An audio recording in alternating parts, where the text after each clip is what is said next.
Ty. Good morning. How are you?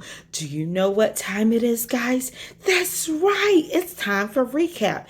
You remember yesterday we talked about it's okay to be different. So today we're doing another lesson of more. It's okay to be different. And I have a very special story for you. Guys, you remember when we were talking about us being special and unique? It's about what's on the inside. Those qualities are very important. It's very important how you think about yourself, how you love yourself, how you like yourself, how you appreciate yourself. Those things are very important, and they matter very much, because how you see yourself is how other people are going to see you. So you must always remember that you are important and that you matter and you're wonderful and you're special and you're unique. So I have a story. It's about a fish. You remember this fish?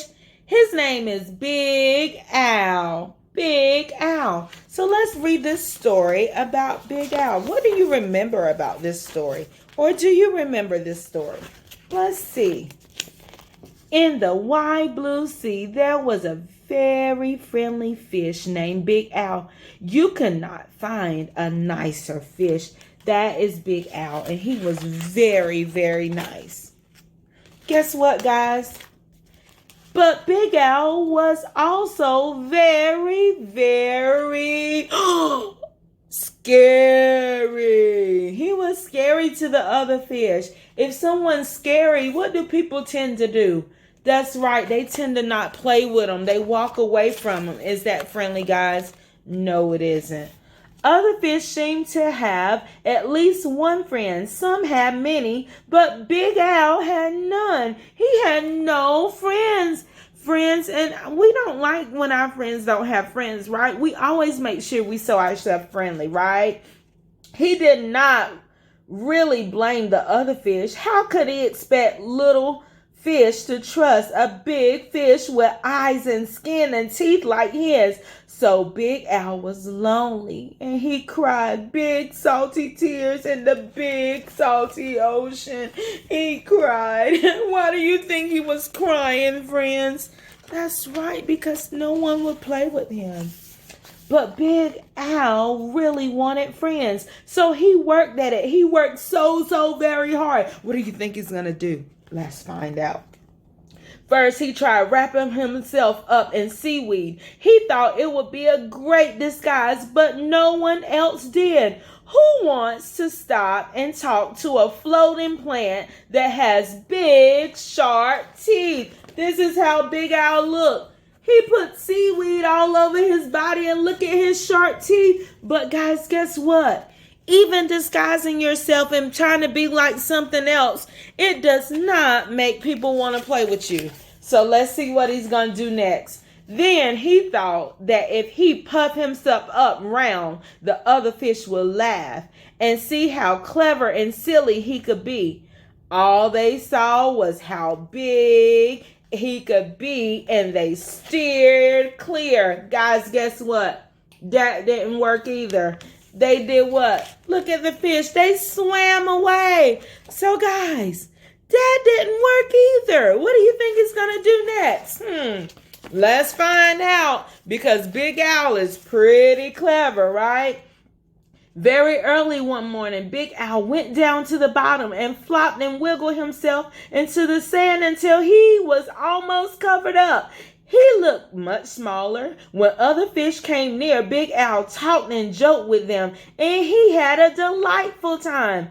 But then one scratchy little grain of sand got stuck in his gills, and guess what? And he sneezed. Achoo! When the clouds of sand cleared away, all the other fish were gone, because guess what, guys? That didn't work either, covering himself up in sand. Do you think that'll work for you if you cover yourself up with sand? Oh, no, guys. So guess what Big Al did? Big Al even changed his color one day so he could look like he belonged to a school of tiny fish passing by. He bubbled along with them for a while, laughing and feeling like he was just one of the crowd.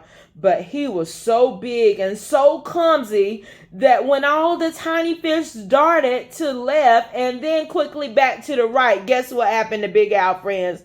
Big Al just plowed straight ahead. Boom! He bumped into something. He went bumping and thumping right into the little fish.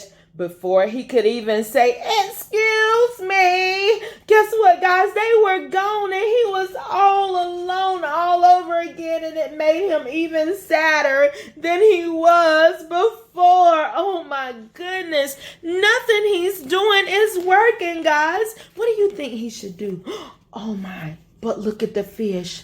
Guys, what happened? Just when Big Al was starting to be sure that he would never have a single friend, something happened.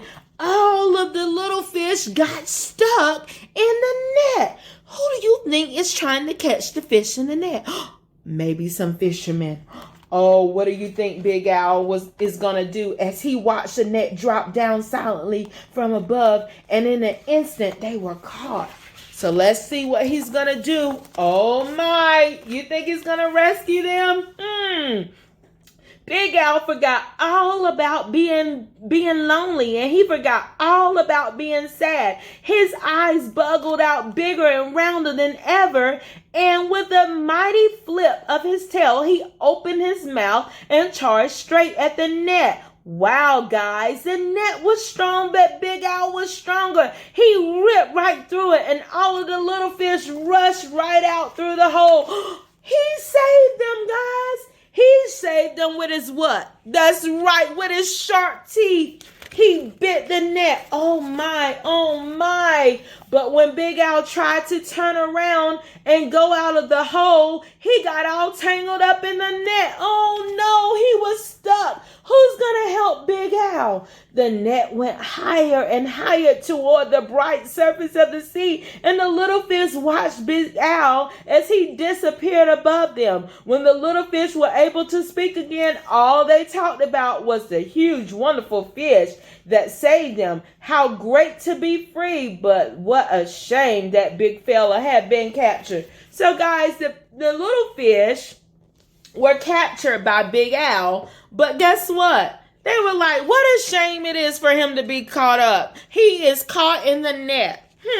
Do you think they should have helped too? Just then there was a tremendous crash, splash. Was it a net again? Not at all. It was Big Al. Woo! Big Al came back. He got out of that net, guys. Wow, Big Al is strong. And now there is one huge puffy scary fish